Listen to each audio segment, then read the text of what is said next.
I just put in my resignation to my job. Ready for the next step in my life. Wow, that was a cringe-tastic throwback to my 26-year-old self. That was quite a big moment, and little did I know things were about to get a whole lot more interesting and not as I expected. So that video you just saw was posted 4 years ago, and wow, do things change in 4 years. Like my teeth and my hair. Really, my hair. Let me give you a recap. I quit my job to do YouTube full time. I broke up with my boyfriend at the time. Took a massive 1-month road trip across Europe. And oh yeah, did I mention I also dyed my hair blue? That was something. I also went to Paris for the first time.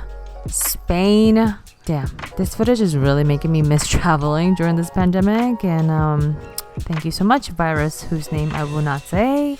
After a month of traveling through Europe, meeting new people, trying new food, seeing new places, I came back completely energized, refreshed, and ready to take on the new chapter in my life. So I started to work my butt off, creating content to hopefully make YouTube my jam and a half. And little did I know that the YouTube algorithm was not going to like me very much. And I struggled, as you might have been with me in this journey.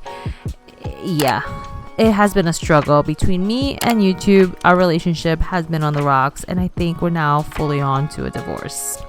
My channel was just not growing the way I envisioned it growing, and I felt like a total failure. I felt like my world was crumbling down, and the one thing that I finally found such passion for hates me. So I felt like a loser and like so pathetic.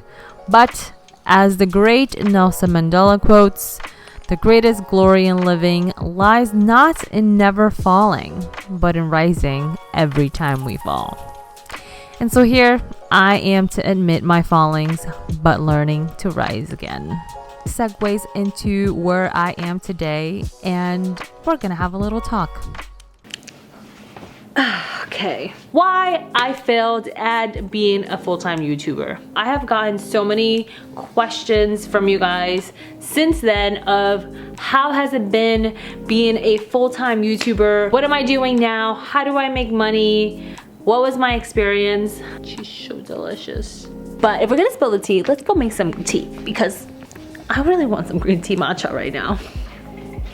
If you guys have been following me for a while, then you know that my YouTube struggle has been real, okay? It has not been the easiest experience. It has not gone smoothly. So that is why I dreaded like actually posting a video about like basically how I failed at doing YouTube full time. However though, I don't feel like it's a full failure, like a complete failure, because you should never put yourself down, first of all. Second of all, everything happens for a reason, and everything happens to teach you something in life. And I really genuinely feel that whole thing has taught me so much about what not to do on YouTube, what not to do when you become your own boss or entrepreneur. Everything that has happened has led me to now, right? To where I am right now, making this tea.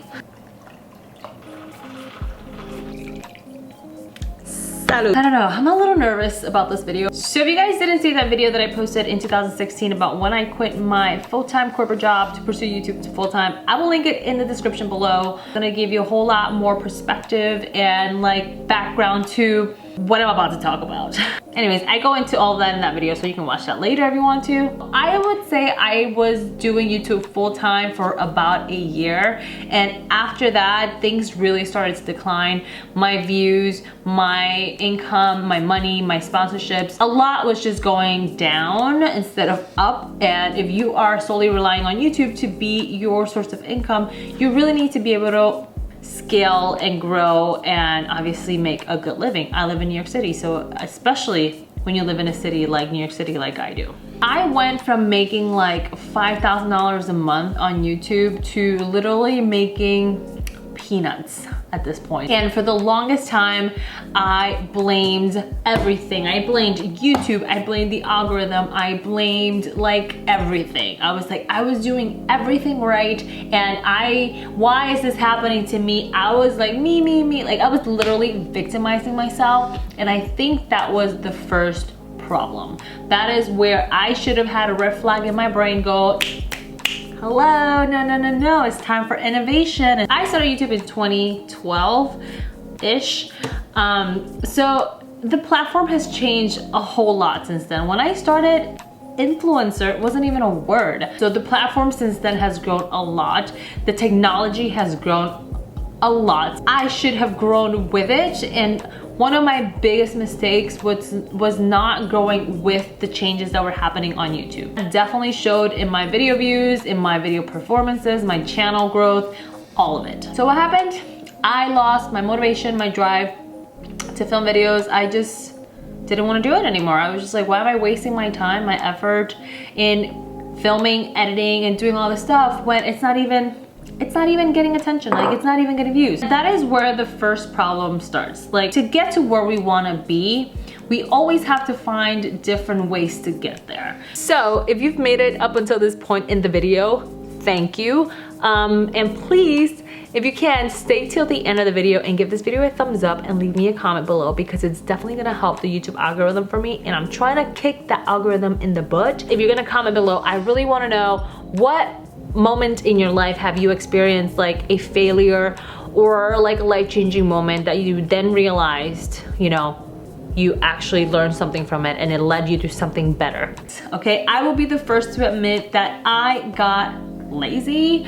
I got comfortable, and that is the biggest downfall you can ever have in your business, your life, yourself, just in general. When you're comfortable, you're not growing. And when you're not growing, you're dead. But the biggest mistake that I made was not just to be comfortable.